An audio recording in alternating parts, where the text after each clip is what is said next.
কই গো শুনছো? হ্যাঁ বলো, আজকে আবার কি বলতে চাইছো বলো। আজকে একটু শপিংয়ে যাব, তাই তোমাকে বলছিলাম। তোমরা বোঝো না কেন?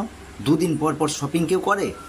হ্যাঁ, বুঝতে পারছো না যে হাতের অসুবিধা থাকতে পারে, পয়সার জন্য টান থাকতে পারে?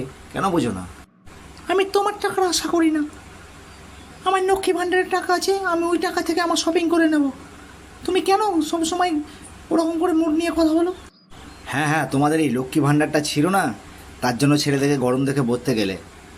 হ্যাঁ, তোমরা কি ভেবেছো নিজেকে? হ্যাঁ, সবসময় চোখ দেখিয়ে কথা বলবে না। আমি তো লক্ষ্মী ভাণ্ডারের টাকা দিয়ে আমি শপিং করবো বলেছি। আমি কি তোমাকে টাকা চেয়েছি? শুধু সঙ্গে যেতে বলেছি তোমাকে। তোমার তো দেখছি খুব বড় বড় কথা হয়ে গেছে। এই লক্ষ্মী ভাণ্ডারটা কেন যে সরকার দিয়েছে আমি তো ভেবে পাচ্ছি না। এই লক্ষ্মী ভাণ্ডারটা দিচ্ছে বলে, নাহলে তোমাদের পায়ে তেল লাগাতে হতো সব সময়।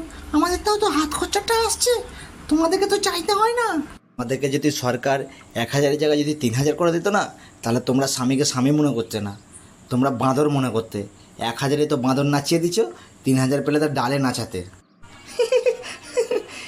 ঠিকই বলেছো, তুমি ঠিকই বলেছো। তোমাদেরকে বাঁদর নাচা করে নাচাতাম। খুব হাসি পাচ্ছে না তোমাদের? খুব মজা লাগছে না? কত পরিশ্রম করতে হয় আমাদেরকে জানো? চলো তোমার শপিং, চলো তোমাকে শপিং করে দে। তোমাদের সঙ্গে বেশি কথা বাড়ালেই তোমরা কথা বাড়াবে। চলো শপিং।